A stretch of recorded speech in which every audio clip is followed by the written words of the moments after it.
Conditional probability is where we are looking at something happening because of a previous event. So the probability of an event can change depending on what has happened previously.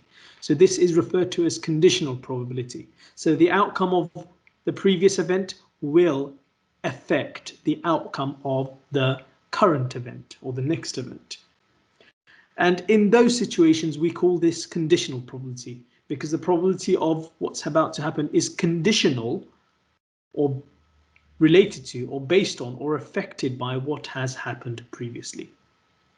And how we usually write that down is using a notation which you may have seen before, which is this here, probability of B, and vertical line, which is read as probability of B given A. And what that means is we're trying to work out what is the probability of B given that A has happened.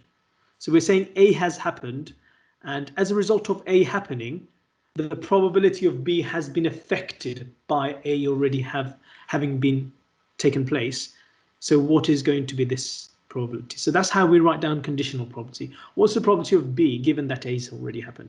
When we see that given line, it means we are looking at conditional probability. If the probability of B was not affected by A whatsoever and it wasn't conditional probability, it would be simply written as probability of B. So that's what conditional probability is. It is where an event is dependent, or its probability is dependent on what's happened previously. And when we are looking at conditional probability, we are simply looking at a restricted sample space. So we're saying that, for instance, in a Venn diagram, we're going to come on to those. If we had the whole Venn diagram inside the rectangle representing the whole sample space, but suppose we then went on to looking at, I'll just show you an example here. Suppose we then went on to, oops, don't have one. Yeah, suppose we then went on to look at what is the probability of A given that B's already happened, then we would only be looking at everything out of the circle B. And what's the probability of A given that B's already happened? Well, it's the intersection out of the total of the B. So it restricts the sample space. So the next part here, which we're going to look at, is introducing the probability formula related to conditional probability. Now, these formulae are actually derived from what we already know in terms of given and restricted sample space. So how do we work out probability of, let's say, for instance, in this case, how do we work out the probability of A union B? Is it adding probability of A and B? Well, you can see here that to find probability of A union B, we would take all of probability of A, which is all of that, and then we'd add it with all of probability of B. But if we do that, can you see that the bit in the middle gets added twice? Okay, I'll show you that again. So if we take all of the probability of A, highlighted in blue, so that's this bit.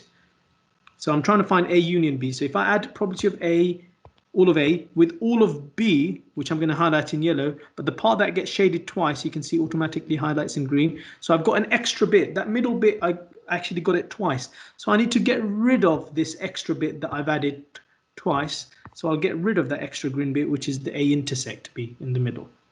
And that's how this formula comes about. The probability of A union B is equal to probability of A plus probability of B, but minus probability of A intersect B. And the reason for minusing the A intersect B is because that was added twice.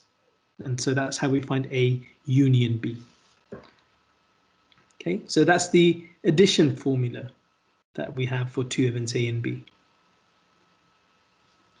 So likewise, we can also look at the intersection and conditional probability multiplication formula here.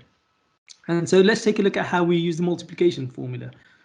And it's based on conditional probability and looking at restricted sample space and so on. So if I want to find out the probability of B given A, so we want to find out B given A. B given A means we are trying to find out of the whole of A. We've restricted our sample space to just A. So that's why we've got A here, which is highlighted in white. So out of that space, how much of it is B? Well, how much is B is only this little intersection here, which I'll show you using green, this little intersection here. And so that's this bit is what is B out of the total of A. And the total of A, we can see, is the whole thing inside that circle A. So it's out of that. It's the whole thing. Okay. So it's this whole thing. So out of that whole thing, how much of it is B? Well, B is only that little bit there, the bit that we said was in green. So how would we write that? It would be the probability of B intersect A over the probability of A. And that rearranged gives us probability of B intersect with A is equal to probability of B given A times probability of A.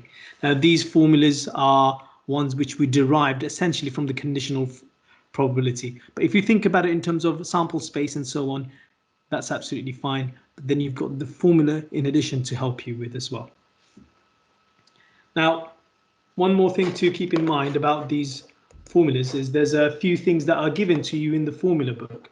And it's really important that you are familiar with the formula book and not just look at it on the day of exam. You need to be looking at your formula book on a regular case. So if we go to the statistics section on our formula book, you will find that these conditional probability formulae that we've got, the addition and multiplication, are given in there. Okay, and we saw how they are derived. They are derived from our understanding of conditional probability and restricted sample space. Sometimes you will have to use these formulae to solve questions. It's